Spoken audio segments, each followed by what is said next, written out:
Saking begitu lengketnya dosa zina itu dengan hukuman. Karena apa? Karena dosa yang memberikan kenikmatan dari ujung rambut sampai ujung jempol itu dosa zina. Makanya hukumannya di dalam Islam pada zaman Rasulullah itu tidak main-main, hukumannya rajam.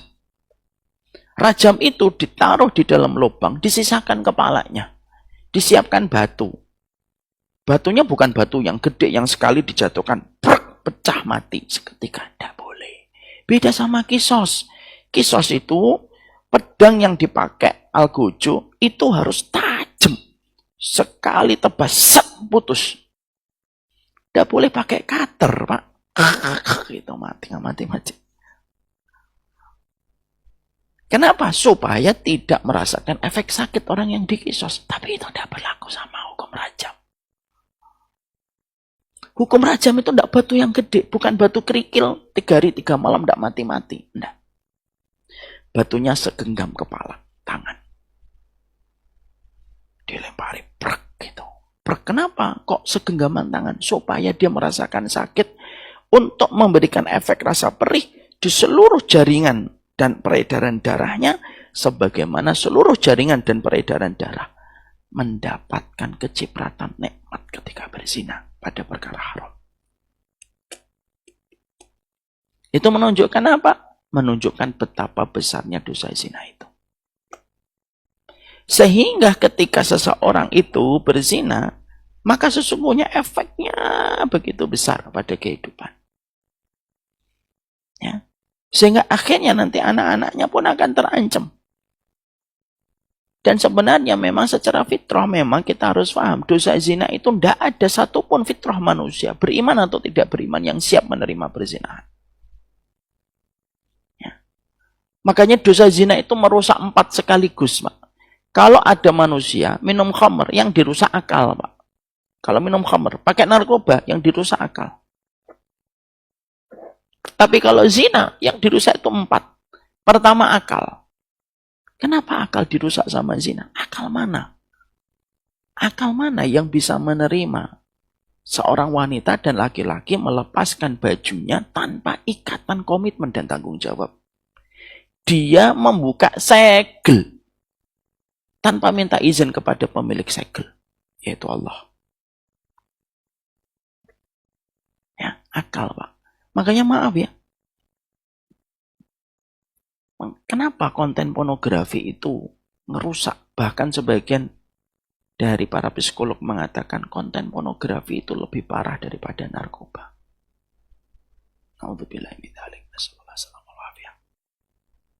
Karena memang di zina itu bukan hanya ngerusak, tapi sampai ngerusak ke sini kecanduannya itu bisa parah. Saya pernah dengar psikolog Ibu Risman, Eli Risman, beliau menyampaikan efek dari pornografi itu merusaknya di sini itu lebih besar daripada narkoba. Makanya kasus yang terakhir, Pak, ada perempuan dipukuli kan karena kecanduan seorang laki-laki dengan pornografi. Akal itu rusak. Betul kata Allah, tidak ada yang salah Allah itu. Makanya kalau ada ketetapan Allah kita katakan salah, lu terus yang benar sopo kalau Allah salah. Ngerusak akal. Yang kedua, ngerusak nasab. Karena kalau zina itu sampai terbentuk, lalu menjadi buah, menjadi janin, menjadi anak, nasabnya ke siapa? Nasabnya kepada bapaknya dong, Ustaz. Lah itu kan bukan bapaknya sebelum terjadinya ijab qabul kok. Itu namanya mencuri nasab. Nah, kita tidak usah ikut-ikutan masalah nasab di luar ya, Pak. Ya, dalam, tidak usah terlalu meributkan nasab. Nasib kita aja belum tentu selamat di hadapan Allah. Pengen ngomong masalah nasab ya, jadi kembali ke ini. Jadi nasab, merusak nasab. Jadi nasab itu rusak ketika orang itu sudah berzina. Yang ketiga, kehormatan, Pak.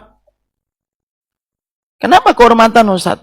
Gak ada seorang bapak, kalau fitrahnya benar, mendapati anaknya dizinai dan anaknya berzina, kecuali remuk orang tuanya, Pak, kehormatannya di hadapan Allah. Itu sudah langsung, kalau ibarat ini kertas, Kalau ada di antara keturunannya berzina, itu sudah remuk dia. Di hadapan Allah itu sudah rusak itu. Makanya kenapa kita sebagai laki-laki, Pak, kita harus tegas, terutama ketika menjaga anak perempuan.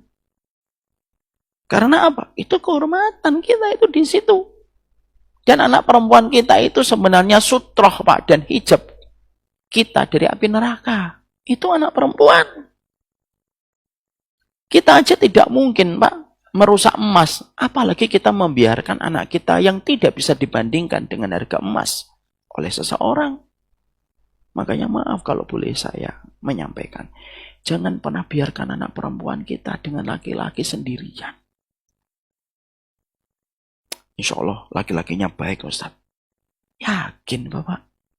Laki-laki baik sama perempuan sendirian di mobil? Ketika dia punya keinginan? Apalagi kalau kita sampai terkadang itu terlalu permisif gitu. Mau dibawa kemana? Mau ke Bintaro Pak BSD? Berdua aja? Iya Pak. Ya udah sebelum jam 9 pulang ya. Siap Pak. Emang kita kira sebelum jam 9 syahwat libur? Setannya libur? Kan enggak. Makanya akhirnya yang ketiga itu kehormatan, Pak. Kita tidak mungkin menitipkan emas ketika menjadi investasi kita. Lah kok malah nitipin anak sama orang yang kita baru kenal? Kehormatan. Yang keempat, agama. Agamanya rusak. Kenapa? Karena sesungguhnya itu merupakan perkara besar gitu ketika menjadi sebuah dosa yang dilakukan. Makanya disitulah kita mengerti. Yang kedua dari dosa zina itu apa?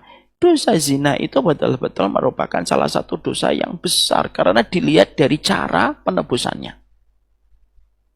Maaf ya Pak, ini dijalankan kalau kita berada di dalam konteks negara yang menjalankan hukum Islam. Kalau di Indonesia, ya jangan merajam, nggak boleh. Habis dari mana Pak? Merajam saya Ustaz, nggak boleh. Karena harus disesuaikan dengan pemimpinnya. Maka kembali ke tadi, bahwasanya ketika kita mengetahui tentang dosa zina ini, maka sesungguhnya dosa zina ini berat.